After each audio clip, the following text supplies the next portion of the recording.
Hi, I'm here with this week's happiness strategy. I'll be reading aloud our weekly featured article. Every week I feature an article on empowered living on my website, and I also share my writing out on Thrive Global.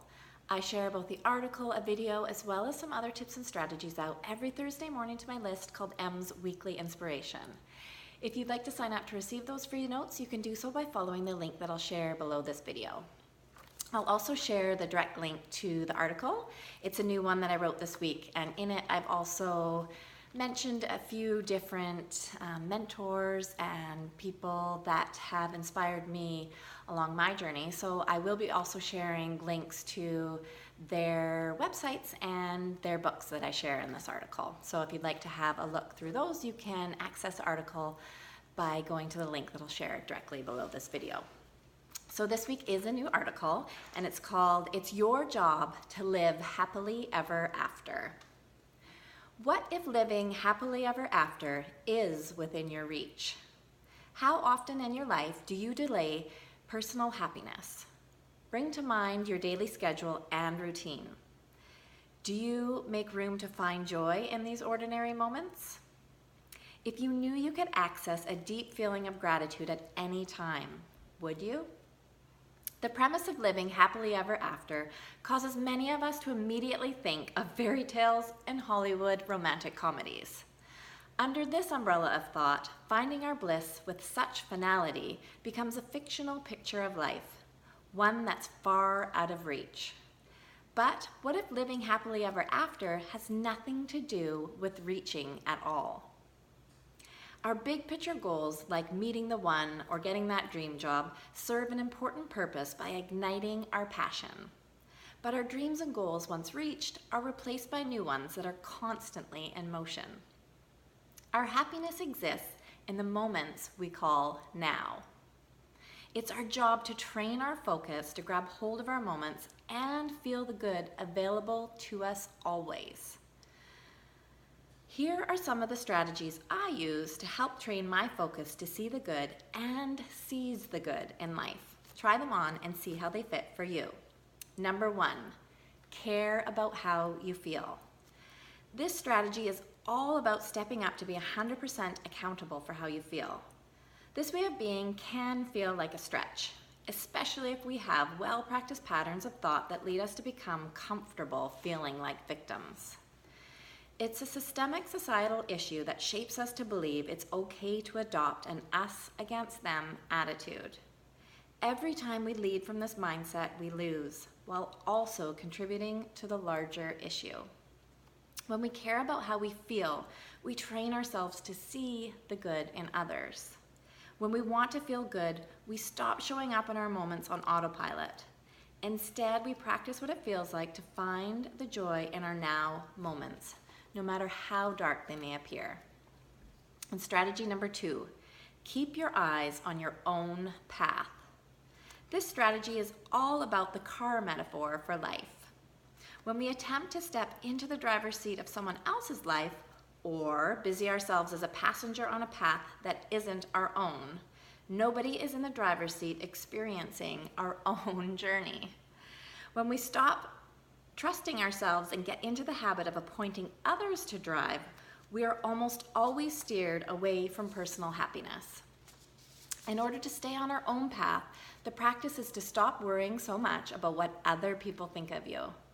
It's more beneficial to everyone when we stay true to who we are. When we keep course correcting back onto the path that feels right to us, then we are in our own driver's seat. I love what Brene Brown beautifully shares in her book, Daring Greatly. I carry a small sheet of paper in my wallet that has written on it the names of people whose opinions of me matter. To be on that list, you have to love me for my strengths and struggles.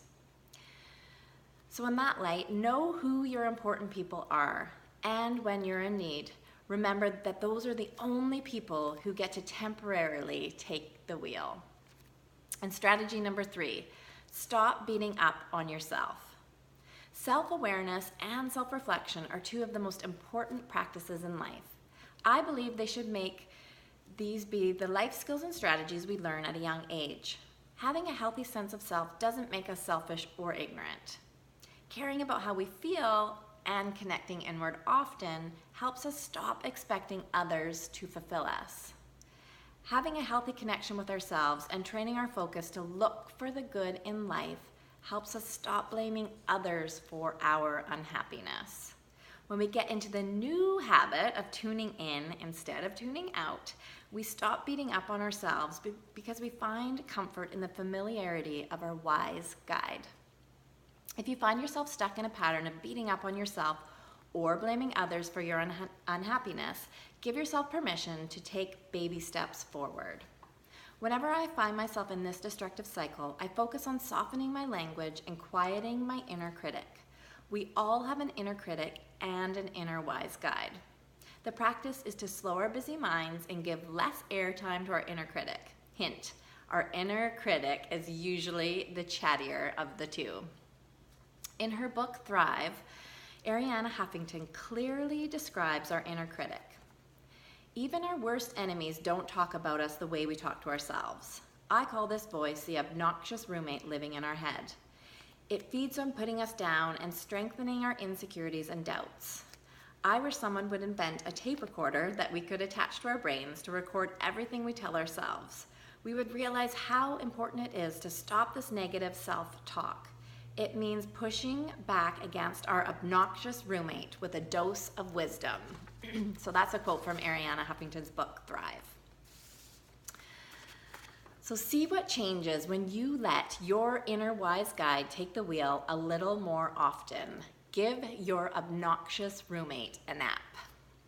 And strategy number 4, let go and give in to playtime. It can be second nature for us to push, apply force, and strive much harder than we ought to in life. There is a place for effort, and there is also an equal space for ease. Much like the way our heart beats and the blood flows through our veins, there is a pumping action of force and release. Both are necessary for us to thrive. Life is like this too. We must be willing to show up and also let go. In between showing up and letting go, there is a grace period where our opportunities for happily ever after reside. If we push too hard and obsess over details too much, we miss the space and grace period necessary to enjoy the moments we are in.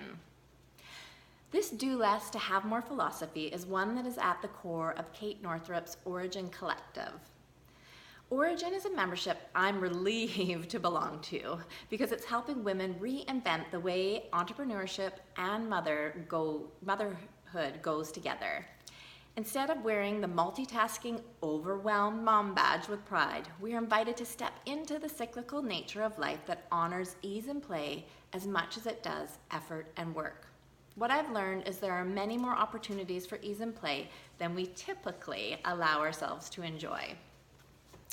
In the Be Playful chapter of my book, Fall in Love with Your Life, 1 Week at a Time, I share this quote. Sometimes we can even feel as though we must keep going despite exhaustion, that somehow we will end up better off if we attempt to do it all.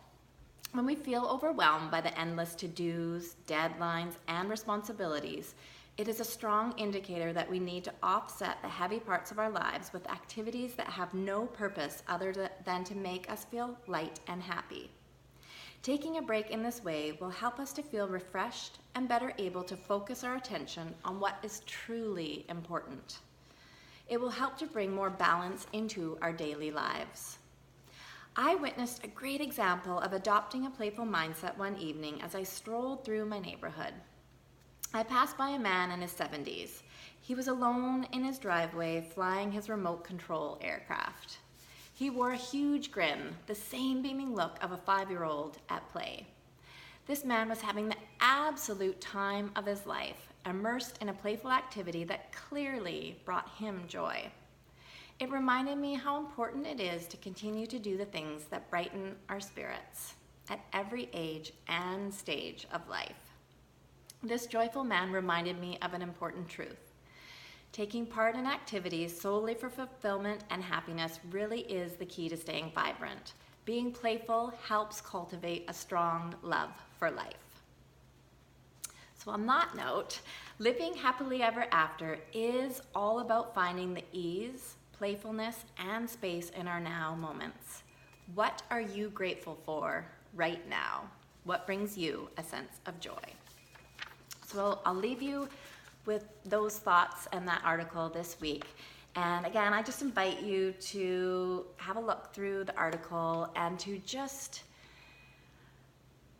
ask yourself the question of what does your happily ever after look like in your now moments, and to just try to give yourself more now moments to feel the joy that is available and accessible to you right now in your life. So instead of delaying your happiness for later, to really just give yourself more opportunities this week to find the joy and look for the joy and look for the good in your life right now, no matter what moment you might find yourself in, to just bring it back down to basics and just appreciate what is before you that is good. And that feeling will grow and multiply in all areas of your life if you give yourself the opportunity to try it on.